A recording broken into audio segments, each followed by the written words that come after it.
Who the hell are you? You're all over the place. Let me just say that. A long time. We've known each other a long time. I feel like you've gone through some iterations in your life and in your businesses. What are you doing right now? And I'm really interested to know, because I like this question for everybody that's in our business. Way back when in the time machine, what made you think real estate is the thing for me? Were you in the construction business always, like swinging a hammer with your family, or did you just look around New York City? You grew up in New York City, right? So was it just kind of like fascinating? Or what was it, like that one click that was like, I think I want to do this? All right, so first, and if I remind all the questions you just asked me, you'll just have to remind me if I miss one. All right, so first is who am I? I'm Eric Brody. I like to say I'm a recovering, as if I was, formerly had some substance issue, developer. I'm a recovering developer coming out of coronavirus, coming out of interest rate hikes. We got rocked here in New York City. The merchant developers got rocked. So in one sentence, because I think it's super important to be clear, what are we? We're capital advisory, debt equity guys. Okay, that is what we do for a living. Now, how we got there, which is what's fascinating in the question, is what you're asking, because it came through an evolution. We were mid-market builder developers. When the markets changed in New York, when interest rates went up, you had to rethink what it is that you're doing, right? Because as a developer, you're signing on loans, whether recourse or non-recourse, taking this massive downside risk for hopefully a big upside. But when you look at that equation, you always want to be careful of your downside, because your downside can really fall out. So it was sexy to be a developer. It was great. We built 40 buildings. We developed a bunch of assets, and eventually that will stop. And where do you stand? So we said, okay, let's assess where our skill set is at. And underwriting of construction and development, the nuance of it, the understanding of it, we knew really well. The next thing was, when we got rocked in the development space, I have some friends in the special forces, the United States military, and you have to take a look at what worked and what didn't on your developments. And we went through that. To make a long story short, we realized there's technologies out there. We became experts in that space. We are attacking a laggard space, which is debt equity brokerage, which is predicated off of the relationship, okay? How do you accelerate a relationship? Well, there's a few ways. Well, one, create content. That's why we're here, right? Let people have an understanding of who you are so they're excited to meet you. They understand your credibility. We created the #1 prop tech podcast in the country. We have 2 TV shows on The Real Deal. You put out content, people perceive a relationship. That's one way to circumvent that. The second is, the smartest humans in the world today that are coming on my podcast are coming from Harvard, MIT, and all the greatest universities out there. You have their ear looking at our business. They're trying to attack our business. Listen to what they're saying. They don't have domain expertise like you and I do in the real estate space, but they understand the way that technology can increase workflow. So we created a debt equity brokerage, or a capital advisory brokerage, using workflows, quote unquote, technology, using influence in order to drive more deal flow with a smaller team than is humanly possible. And it's important, humanly possible. If you're predicating your business on humans, you will eventually be rocked.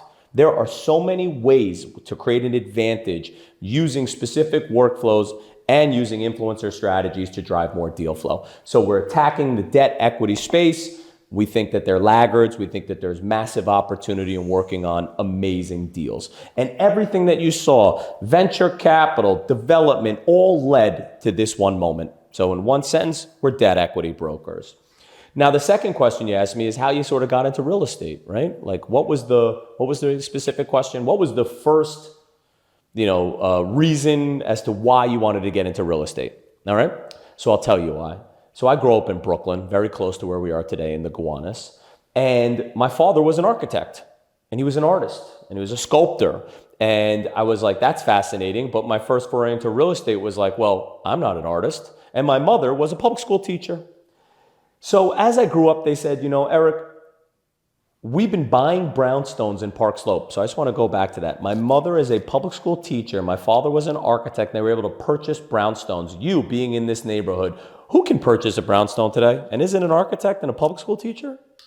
Maybe one, but unlikely. Definitely not Unlikely. multiple. So imagine the generations before us saw that Park Slope, Gowanus, these brownstone neighborhoods, whether they were lucky or not, were appreciating in value where a public school teacher's salary could acquire an asset. So they started buying up all over these brownstone neighborhoods. Right? So we were part of real estate. We would renovate those. My father was an architect as well. And when you were hanging out with him, you had to go to a job site. So everyone's perception is I went on the job site and I was like, oh, look how they're building. Yeah. Oh my God, I understand the facade structure. This is incredible. No, I was like 8, 9, 10 years old. I was probably throwing a hammer at the wall. Like, look at that. You could put a hole in the wall. Right. Or find the scariest part and spit off of it. Or hang out with the guard dogs. I always find when people are like, I hung out with my father and I went on these jobs, and that's why I now do it.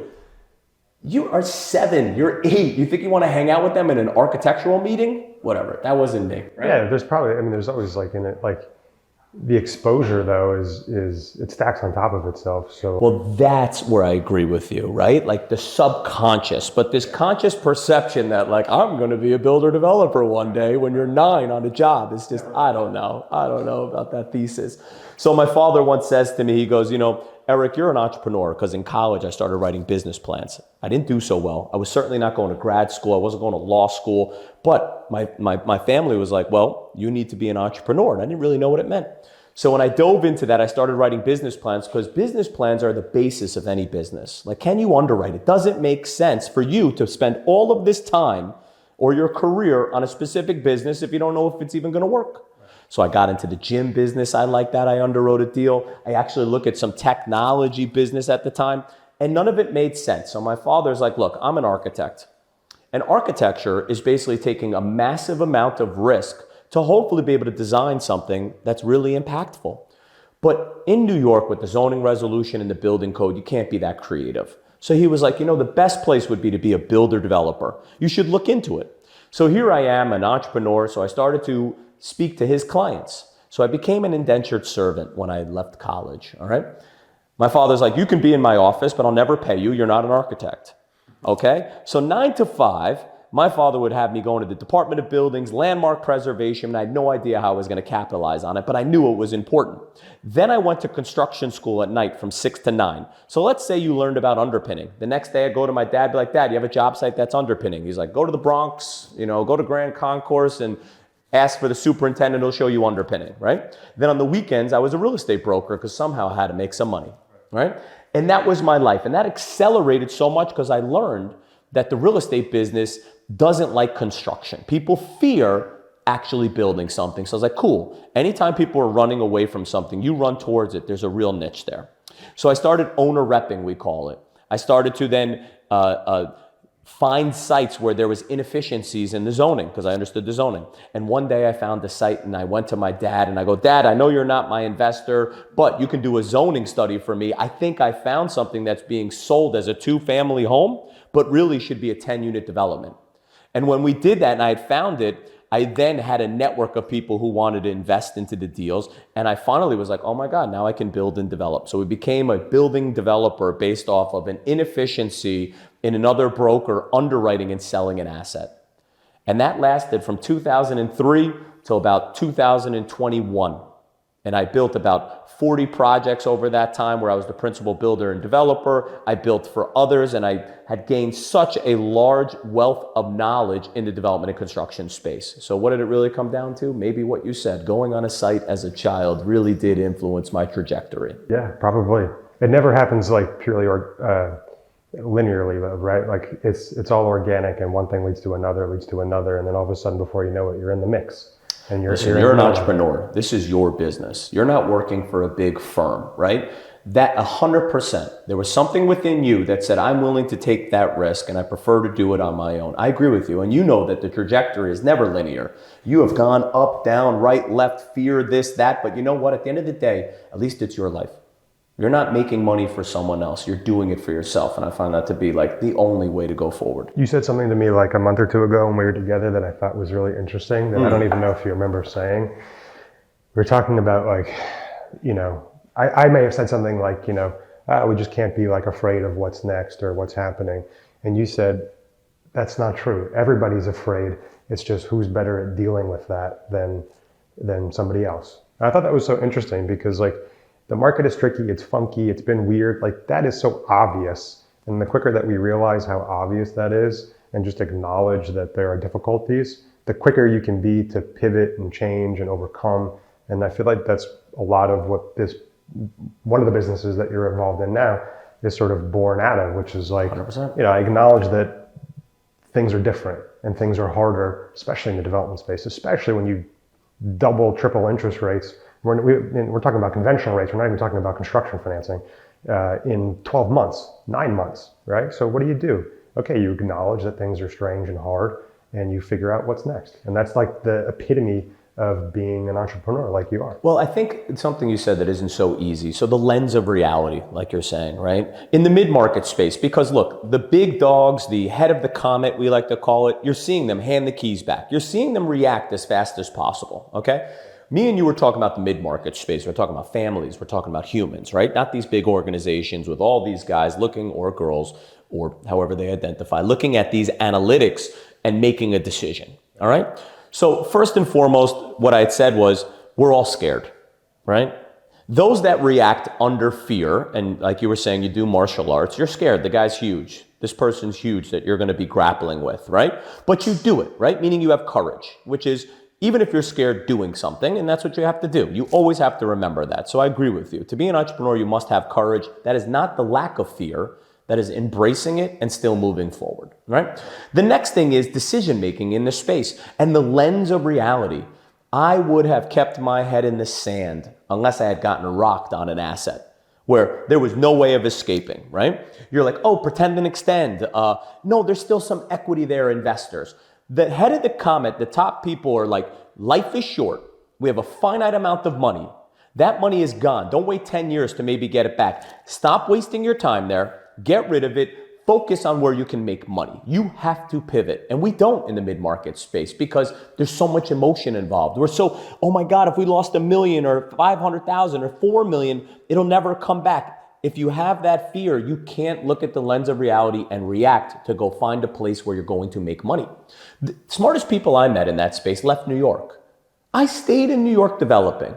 If you could go 30,000 feet up, you'd say, well, people are moving to Florida. They're moving to Texas and they're moving to Arizona, right? That was the move to get ahead of, to make moves and to do in multifamily. I remember this one guy, Gaia, did a bunch. He got out of New York. He was all over the LES, built and bought all over multifamily in Texas, sold it. He's back in New York because now it's back to New York, right? New York is taking a crap. The signature profile got rocked. Offices being converted. Nothing is getting done. Everyone is running in fear. That's when we want to come back. But if you're so stuck on your equity in the rent stabilization space, if you're so stuck that, oh my God, I have to fight to get to the end of this on this development because maybe there'll be money in it. The fact remains, it's gone.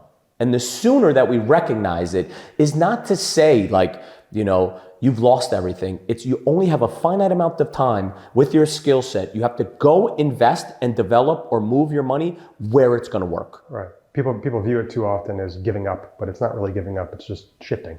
So I like the military philosophies, and it's great, right? Which is never get into a battle where you would lose your entire army, right? So like, is it a battle that you lost or is it the war, right? The war, if you want to now continue to fight and keep putting good money after bad, you're going to lose everything. But yes, you lost a battle. Everyone loses a battle, multiple battles, but it's being in the right moment at the right time to win the actual war. So that building, that development may be one battle. And if you let it, it will take you down. But if you can just cut that off and move on and pivot, boom, you will survive. Is there one in particular, or maybe multiple, is there like a specific challenge that you're finding in the business right now that is hardest for you to overcome? And that could be psychological. That could be people's unwillingness to interact, because we're speaking logically about pivoting and shifting and doing things, but unfortunately the reality is the psychology of a lot of people doesn't allow them to do that, at least in like a pretty quick time frame. So I guess I'll speak for myself. One of the challenges that we face is, we're in this every single day, all day long, but a lot of the mid-market space is not. And so education for those folks is paramount for us. but it's difficult sometimes, and it's a challenge to, and this is especially true with just the brokerage space is very filled with lots of folks that maybe aren't as educated as we like to think that we are, and so maybe presenting misinformation to these people or self-serving information. But the biggest challenge that we face is being able to educate clients and purchasers, especially sellers, especially mid-market sellers of properties, that what we're telling them is honest and truthful.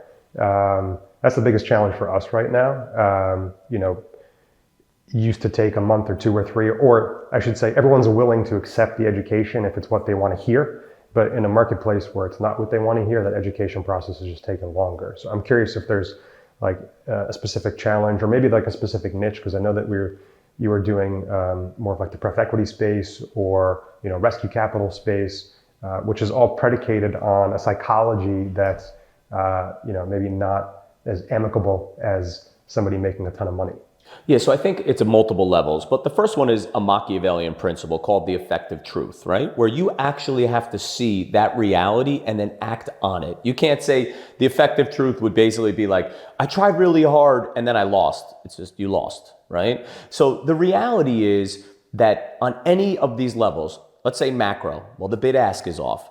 Right now, what's the biggest issue? The banks, right? So now talk about mid-market banks aren't willing to state that their loan is underwater. They're not willing to take that discount to move that asset through the system. So what you're starting to see is slight write-downs, right? If you're down 10 million on that loan, you do 2 million, 4 million each time over a year, but they have to make a decision what they're going to do.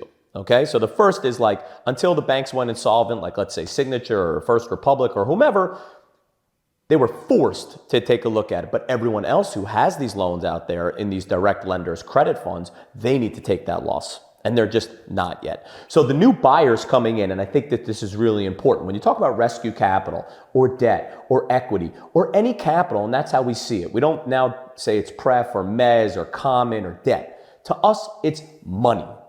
Money looking to invest into real estate, okay? Up and down the stack. And each one is looking for a different return. But the fact remains, if you have money today, I don't care about your problem.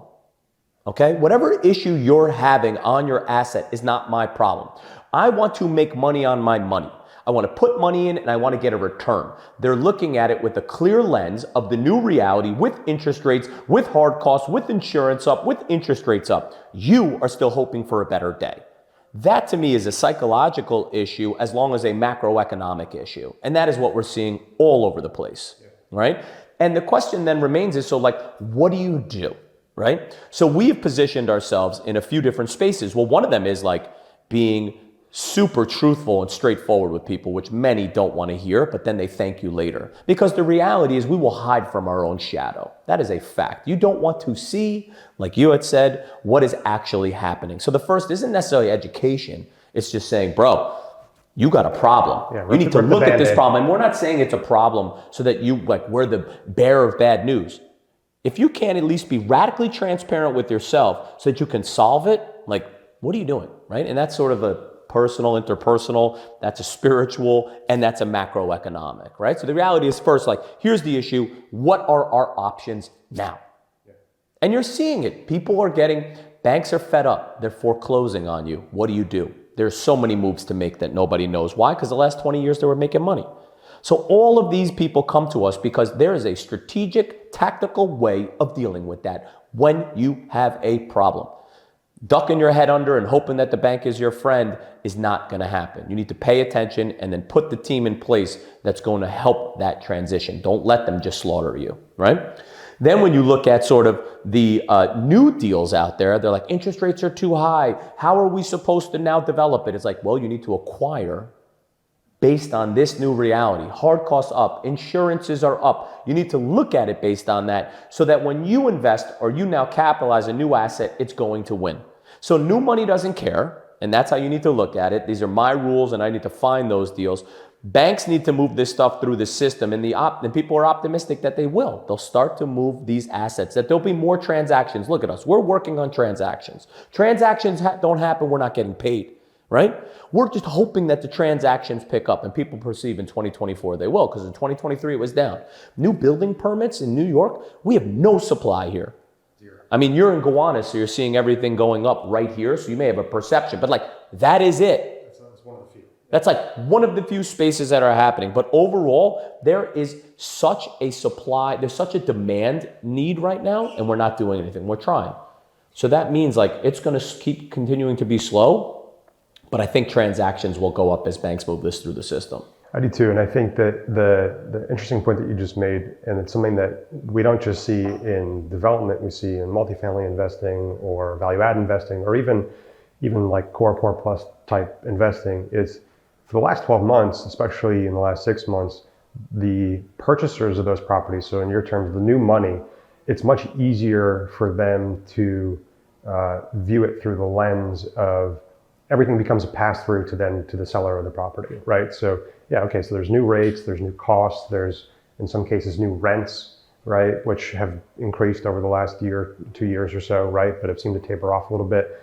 But there's new economics and new math that makes it very easy for them to pass through that number to the seller of the property. The problem is that the stuck money, the sellers of these properties, are either psychologically or economically in a position where they're not yet willing to accept that new reality, or they're anchored in a reality from the years past. But there's like this time lag of quicker expectations and realizations on the part of acquirers of property and slower lag on the part of existing owners of property, unless you're an institution, to your point, which is in the arena every single day like we are, and can write down losses and can move money around, etc. If you're a mom and pop owner or you own 1 or 2 or 3 buildings, you're much more stuck in that lag.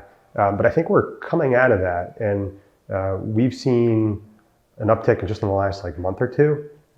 I'm a big believer that in the second half of this year, 2024, we're going to start to see a lot more transaction volume. I think the first half of this year is still going to be this organic figuring out process.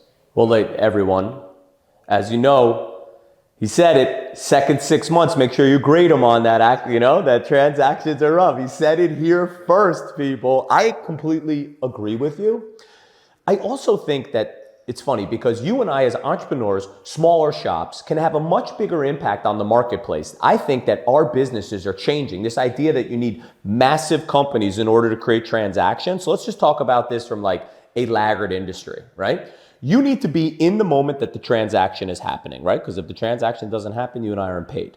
But if you think about what you said, you can create predictive analytics that just track those people that aren't ready to make a decision yet until they are, and then hit them in that moment, right? Not to waste your time having to worry about that. You can have technology and workflows assist you with that while you're there in the moment with the people who need to transact. But the reality is, you're right.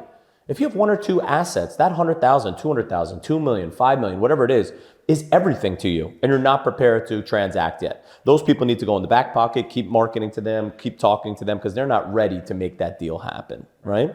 But I agree with you. Look, the reality is transactions are down.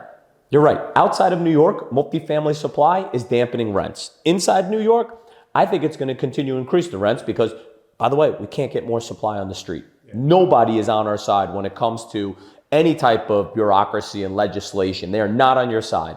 They're only now getting and seeing that it's a real problem with housing as it gets more and more expensive. Yeah. So until they have to, based on the way that people vote, it's going to be a supply restricted here. But outside of New York, they're having issues with oversupply. Even though we need more homes, they're now concerned for oversupply. And you're seeing that when rents stabilize and go down a point or two. Yeah, I've always said this since the rent law changes in 2019. And my apologies to any city council members that are on our side, but the laws will not, or I shouldn't even say laws, the codes will not shift or change until such time that the city council and the government can feel like they're now benefiting the tenant and benefiting the ordinary person, where previously it's always from the angle of, well, we're just filling the pockets of developers and we're just giving them a tax subsidy, right? Without any real understanding of the economics of what that means. But we're getting to a point where there's this pent up feeling of stress surrounding rents going up and people holding apartments vacant. And we know the reasons why this is all happening, right? Because again, we're in it every single day, but it takes longer for the ordinary person who votes to kind of understand that, and it put pressure on the governor and local politicians to say, maybe now there's a way that we can provide these incentives, which are basically just what they were before 2019, but through a lens or from an angle where it's actually a benefit to renters and purchasers of condos. Listen, I think it's really important because we don't really discuss it. Let's give the perspective of, let's humanize the landlord and the developer for a second, okay? And yes, I have and I am one, but let's humanize it for a second because people's perception is they must just be killing it, okay? If you were a rent stabilized landlord, okay, you weren't allowed to increase rents, interest rates went up, right? What does that actually mean? If you levered your building 50, 60, 70%, which is relatively conservative, right? The difference between the amount of leverage and the total value is called your equity, okay? With interest rates up with 2019, that means many of them are underwater, owned buildings in the 80s, 90s, 2000s, and they're giving the keys back to the lender, right? What people don't realize is the lender is not a better operator than that manager. He cared. And the second thing is generational equity, or whatever dollars that you had created in your life went into that asset as your equity and it's wiped out. That means you didn't become the billionaire in real estate. You didn't become the millionaire. You lost everything, okay? It's not a question of oh, we don't feel bad. Okay, well, if you've lost everything, even if you weren't a landlord, then you know what that feels like. That person just lost and wiped out their equity. Developers, when interest rates go up and you're hearing that they're not paying the debt service, okay, that means they're out of money. They signed that they're guaranteeing that loan, or at least the carry guarantees. They are going to pay money in order to get out of that deal. No one has infinite dollars. And we're talking about mid-market. Again, we're not talking about publicly traded companies. We're talking about people who took the risk as entrepreneurs, of which they did. They're getting wiped out of their money in New York. That means this class of humans that was able to do it is no longer around. So who's going to develop? Who's coming into that space in order to do it? Or who's buying multifamily? Why? Why would you want to do something to own a housing to not make money on it? It's your time, it's your energy. Everyone's supposed to make money. They've just been wiped out. So if you look at New York, Brooklyn, all these multifamily stabilized assets, imagine that the equity has been wiped out. These people's money and net worth and cash flow is wiped out. Yeah, it's like a self-fulfilling prophecy. They're creating the thing that they're afraid of, and it's hurting the people that created the housing in this city in at least in the mid-market space in the first place. And candidly, to remove the faceless institution is to put in place the property owner who wants to do the right thing and wants to increase the rent over time and renovate the apartment and take care of it. Or knows your name and asks you how you're doing. Yeah, and that whole entire level is getting rocked. But let's talk about positive things, because look, the reality is I think there will be such an opportunity here in our space, which is sort of New York, okay? I think there is a massive opportunity coming where we can now capitalize on what has occurred. If, like we're saying, equity is wiped out, if the market resets and it's cyclical, then we're coming down near the bottom. Now it's about timing. Am I timing the bottom appropriately? Right? Because I've seen examples where you're buying and in 2 years it actually went slightly down and you can't take that. But if you make the right moves today and it's cyclical, real estate comes back up. This could be the greatest opportunity in our generation for wealth building in the real estate space here in New York. And I don't think that we're talking about it enough, because when every news story is negative, maybe that's the time you should really be paying attention. Now, for me and you, transactionally, we're starting to see it. Recapping, I'm seeing tons of funds and debt and equity funds into the space, looking to deploy capital, looking for different variables and tools in order to capitalize new developers and the multifamily homeowners, which is fascinating. They're seeing it. The smartest people in the room, the head of the comment, are all looking for the mid-market people to back, because they know they're coming to the bottom and that they could make money and that you could make the upside on that. It is an incredible opportunity. It's just you and I know you got to grind through this slower period to at least be there when the transactions occur, as you're saying, in the next 6 months. Yeah, I agree with you. I'm interested in hearing from you, because I know you're involved a lot in the technology space. Is there anything in the prop tech space right now that has caught your eye, like, whoa, holy shit, like this is something that people need to be keeping an eye on? Yes. Because and again, I'll inject my own opinion here. I like to think I'm kind of tapped into that space. At least I'm very interested in it. And I find that there's two buckets, right? There's the technology folks that have no real estate background that try to inject technology into real estate, but fail because they don't understand, especially in New York City, the nuance that's involved.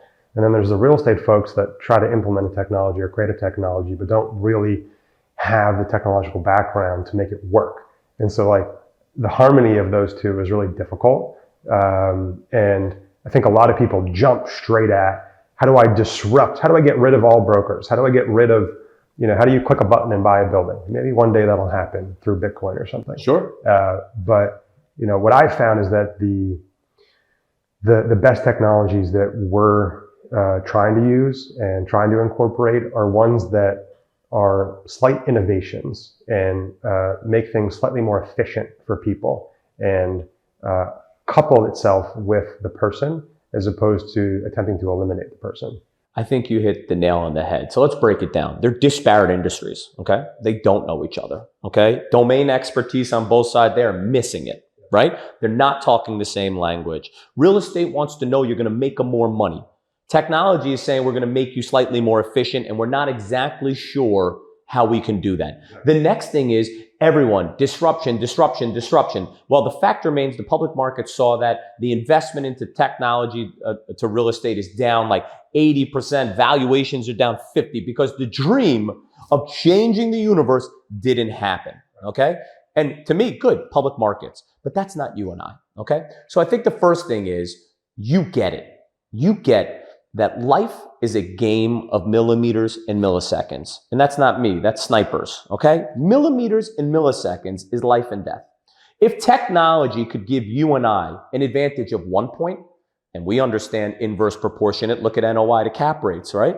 If I can get 1% more efficient, maybe that's 10% in value. But what about if we can make more efficiencies along the way and build a better product? Well, that's Tesla. He was able to do it. He just built it in-house. So I think that real estate doesn't get technology. It is a whole subject matter that you'd have to understand because you are responsible for implementing the technology into the space. The tech guy's just selling you tech.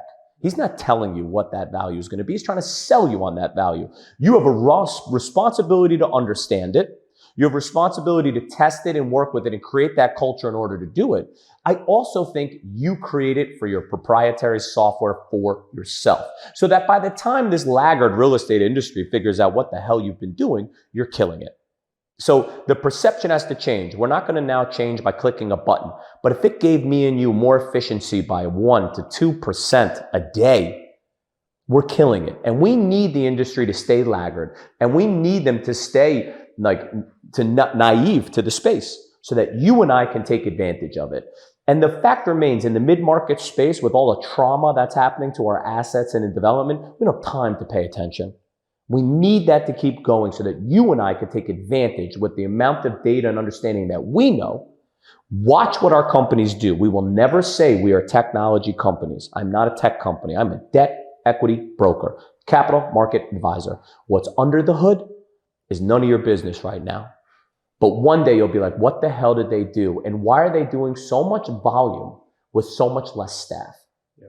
And I'm not here to teach you anymore. Yeah. I want to meet them. I understand them. I can project their message into the ecosystem. We have a venture fund to invest in some of them. I want that advantage, proprietary. And then when it's huge, you can come ask me what I did. And that's innovator's dilemma. That's not me. That's going to be their issue. Yeah, I view it right now in two separate spaces. One is, at least from the brokerage angle for my company, what are the ways that we can make the people that work here, the humans that work here, more efficient? So that's being able to track things more efficiently, follow up on things more efficiently. The data itself is just better, right? And then the separate side of it is, we spend all of our time trying to figure out the 3 to 4% of buildings every year that sell, right? So it's 96, 97% failure rate, right? So how do you find those, right? Well, there's a lot of different ways. There's a lot of basic variables, but there's a lot of seemingly more don't want to say sophisticated, but, 1 to 2 to 3 layers deeper than just, death, disease, divorce, etc. Right? And so if we can create a system that allows us to have a higher percentage of success targeting that 3 to 4% of transactions every year, then how much more efficient does that make you? That makes you a lot more efficient. Correct. And here's the issue. That has to be translated with data, right? Technology has to use data. The data tells a story. How can you use data to tell that story? Well, Two Sigma figured it out. They're a $60 billion fund in you being a hedge fund and making transactions. So the reality is you have to pay attention to that, take that risk on it. And the answer is it is 100% possible, but it's not easy, right? And what will the outcome be by spending all that money? Will it be more transactions, nor right? Nor is it inexpensive. Yeah. But the fact remains, there's a thesis, okay, that it's not new. This guy, Karl von Clausewitz, wrote this book called On War. He was a Prussian general. And he said two things. He said, war is an extension of politics, which had nothing to do with this conversation. But the second one was that the winner, with all things being equal, the generals that won the battle, he called them geniuses, right? Because they could see all this variability and then make a decision, right? So all you just said, and this is, I agree with you 100%, you just talked about all these workflows that are not going to make that transaction happen better, that your staff has to deal with each day. If they have an 8-hour day and 4 of them are doing shit that has nothing to do with making that transaction happen, can technology replace it? They don't need to do it. You need them in the moment of the battle to make the decision. You don't need them dealing with bullshit, canvassing, this, that. Technology can replace that. All you're saying is, can I make my guys 2% more efficient daily, 4% more efficient daily, 10% more efficient? What tasks are no longer required that they're picking up the phone? And what I find fascinating is that when I interview commercial real estate guys or I interview debt equity guys, they're doing things that you can't believe just based on our conversation, talk about CRMs and APIs. They're still picking up the phone and making a call. So to me, they could be incredible, incredible brokers, right? And that's great, but they're only human.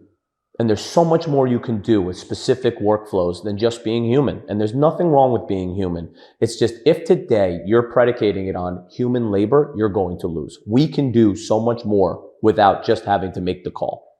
Anything in the city that you want to change or that you feel, there's a lot of pessimism, I think, but I agree with you, there's a ton of optimism, not just in the ability to capitalize on pessimism and turn it into money, but I'm a big believer in a smart man who's a large property owner in the city told me once to never bet against New York City.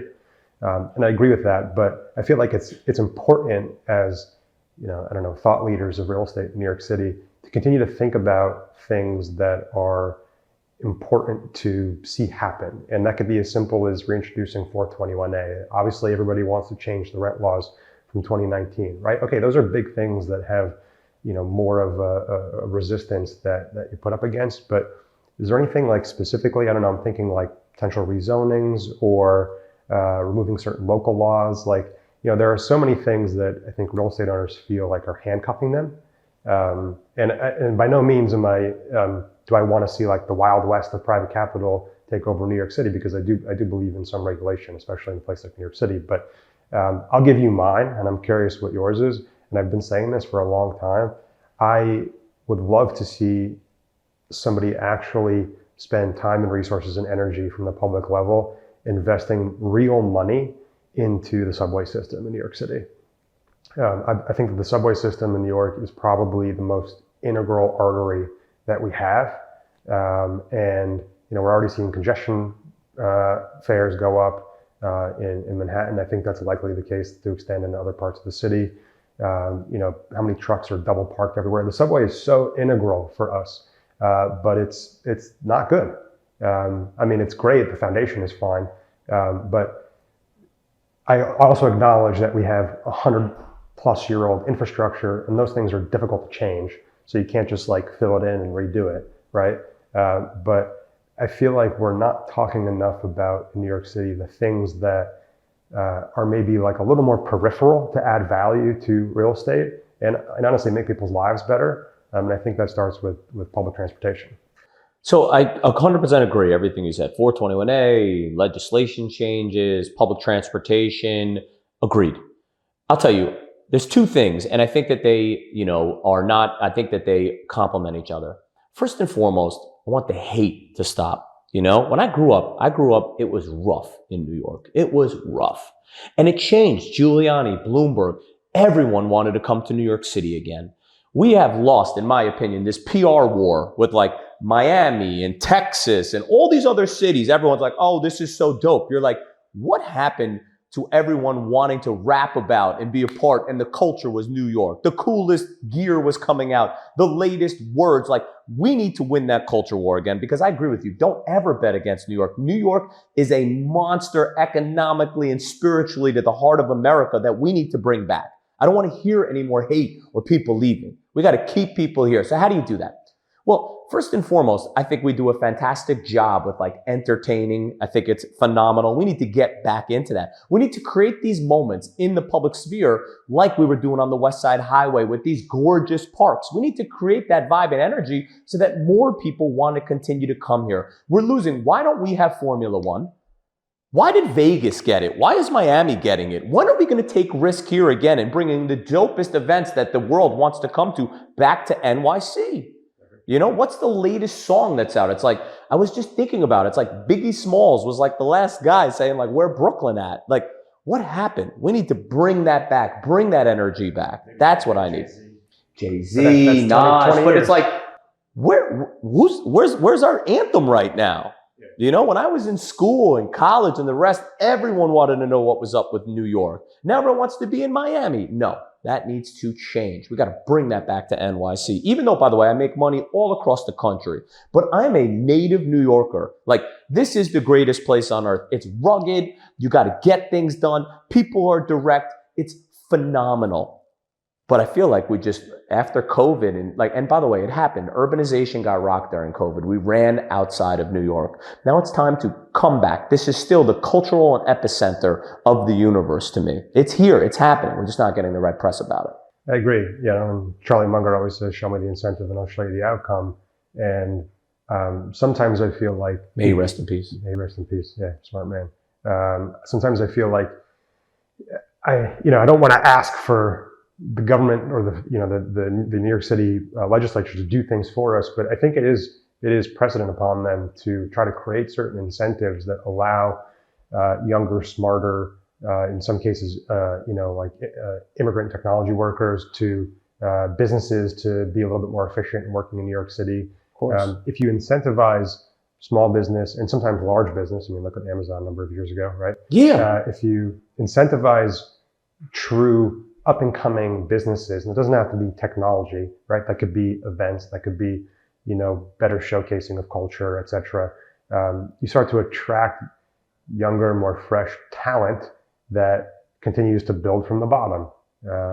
And we have that here. Like, we do. We have the universities. We have everything that we need. We do. It's just people's focus needs to come back on making New York better for everyone, right? And some of that is public spaces, cleanliness. Like, we've got to work on that again. I agree. New York City is the best. But never hasn't been. Look, I've lived elsewhere, yet I could always get a house there and visit. I can only live in one place. This is the only place in the universe that moves like this.